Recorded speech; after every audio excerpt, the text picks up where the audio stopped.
नमस्ते दोस्तों, exam study वाईक्यू channel में आपका स्वागत है। तो शुरू करते हैं टीचर एलिजिबिलिटी टेस्ट के लिए महत्वपूर्ण बाल विकास एवं शिक्षा शास्त्र की डेली टेस्ट सीरीज क्रमांक 5। तो पहला प्रश्न है, डिस्प्लेक्सिया के लक्षणों में से एक है।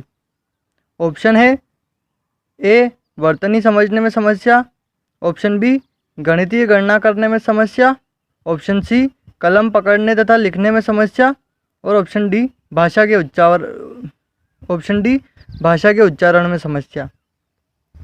इस प्रश्न का सही उत्तर है ऑप्शन सी कलम पकड़ने तथा लिखने में समस्या।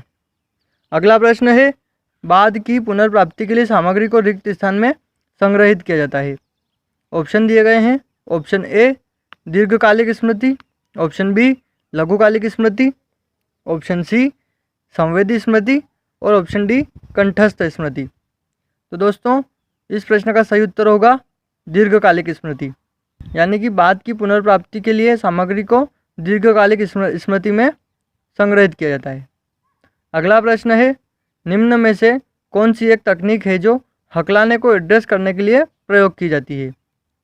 ऑप्शन दिए गए हैं, ऑप्शन ए है लंबा भाषण, ऑप्शन बी है उद्देश्यपूर्ण भाषण, ऑप्शन सी है व्यावहारिक भाषण और ऑप्शन डी है विलंबित भाषण। दोस्तों इस प्रश्न का सही उत्तर होगा लंबा भाषण। अगला प्रश्न है प्रश्न क्रमांक 4, जीवन के प्रारंभिक वर्षों में वातावरण और अनुभव की समृद्धि रिक्त स्थान का विकास करने में सक्षम होगी। इस प्रश्न के लिए ऑप्शन दिए गए हैं, जन्मजात क्षमता, आनुवांशिकता, बुद्धि और ऑप्शन डी समस्याएं। तो इस प्रश्न का सही उत्तर होगा ऑप्शन ए जन्मजात क्षमता।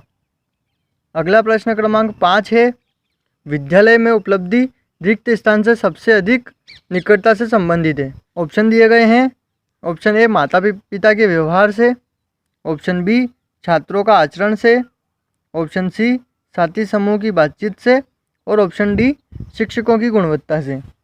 तो दोस्तों इस प्रश्न का सही उत्तर है शिक्षकों की गुणवत्ता से, मतलब कि विद्यालय में उपलब्धि शिक्षकों की गुणवत्ता से सबसे अधिक निकटता से संबंधित है। शिक्षक जितने अधिक गुणवान होंगे छात्रों को उतनी ही उपलब्धि प्राप्त होगी। अगला प्रश्न है प्रश्न क्रमांक 6, निर्माण बाद ज्ञान के मूल्य को स्वीकार नहीं करता है, जो निम्न है। वैयक्तिक, ऑप्शन बी व्यक्तिपरक, ऑप्शन सी सार्वभौमिक, ऑप्शन डी व्यक्तिगत। इस प्रश्न का सही उत्तर होगा सार्वभौमिक। अगला प्रश्न है, अजनबियों का भय जो बच्चे विकसित करते हैं रिक्त स्थान के कारण होता है। ऑप्शन दिए गए हैं, ऑप्शन ए क्रिया प्रसूत अनुकूलन, ऑप्शन बी संकेत अधिगम, ऑप्शन सी चिर प्रतिष्ठित प्रानुकूलन और ऑप्शन डी अंतर्दृष्टि अधिगम। तो दोस्तों अजनबियों का भय जो बच्चे विकसित करते हैं वह चिर प्रतिष्ठित प्रानुकूलन के कारण होता है, इसलिए इस प्रश्न का सही उत्तर होगा ऑप्शन सी चिर प्रतिष्ठित प्रानुकूलन। अगला प्रश्न है, डिजाइन करते समय बच्चे की अंतर्निहित क्षमताओं को रिक्त स्थान चाहिए। ऑप्शन दिए गए हैं, ऑप्शन ए है ध्यान में लाना, ऑप्शन बी है निकाल देना, ऑप्शन सी है अलग करना और ऑप्शन डी है नज़रअंदाज करना।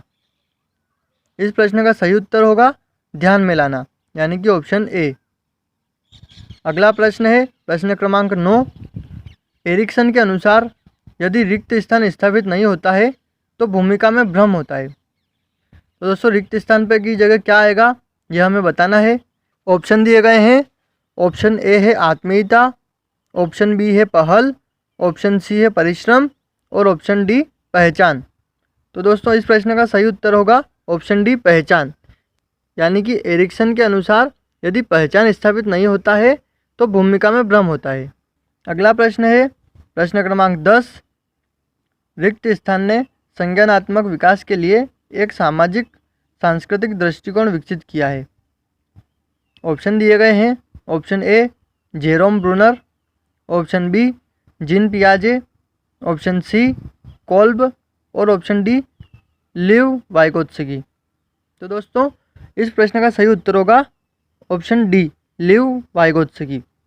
लीव वाइगोत्स्की ने संज्ञानात्मक विकास के लिए एक सामाजिक सांस्कृतिक दृष्टिकोण विकसित किया है। अगला प्रश्न क्रमांक है प्रश्न क्रमांक 11, बाल विकास निम्न से संबंधित है। इसके लिए हमें ऑब्जेक्टिव्स दिए गए हैं, केवल मात्रात्मक परिवर्तन, केवल गुणात्मक परिवर्तन, ऑप्शन सी गुणात्मक परिवर्तन मात्रात्मक परिवर्तनों के अनुरूप होते हैं, ऑप्शन डी गुणात्मक परिवर्तन मात्रात्मक परिवर्तनों से स्वतंत्र होते हैं। इस प्रश्न का सही उत्तर होगा ऑप्शन सी, यानी कि बाल विकास गुणात्मक परिवर्तन मात्रात्मक परिवर्तनों के अनुरूप होते हैं से संबंधित है। अगला प्रश्न है प्रश्न क्रमांक 12, बच्चों में होने वाले द्विध्रुवीय विकार की सबसे बड़ी विशेषता क्या है। इसके लिए हमें ऑप्शन दिए गए हैं, अति सक्रिय होना, ऑप्शन बी अक्सर उदास होना, ऑप्शन सी मूड में अत्यधिक बदलाव होना और ऑप्शन डी रोमांचक व्यवहार करना।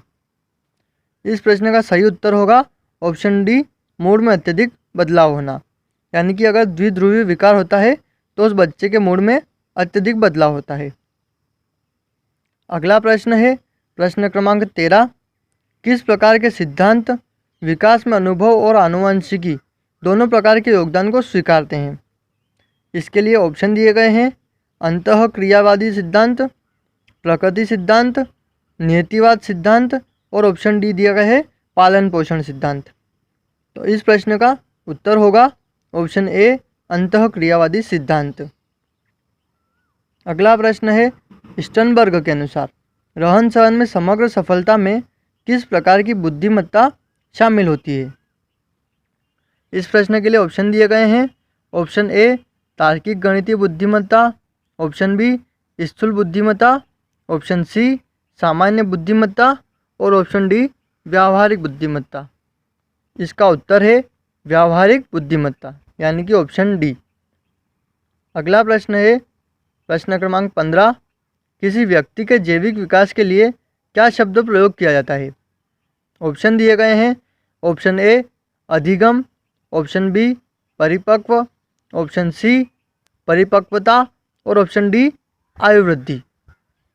तो इस प्रश्न का सही उत्तर होगा परिपक्वता, यानी कि किसी व्यक्ति के जैविक विकास के लिए परिपक्वता शब्द प्रयोग किया जाए। दोस्तों अभी के लिए बस इतना ही। हमारी और टेस्ट सीरीज़ देखने के लिए विंडो में आ रही टेस्ट सीरीज़ लिंक पर क्लिक कीजिए तथा हमारे चैनल के साथ जुड़े रहने के लिए हमारे चैनल को सब्सक्राइब करें, नोटिफिकेशन पाने के लिए बेल आइकन को प्रेस करें तथा वीडियो को लाइक और शेयर ज़रूर करें। धन्यवाद।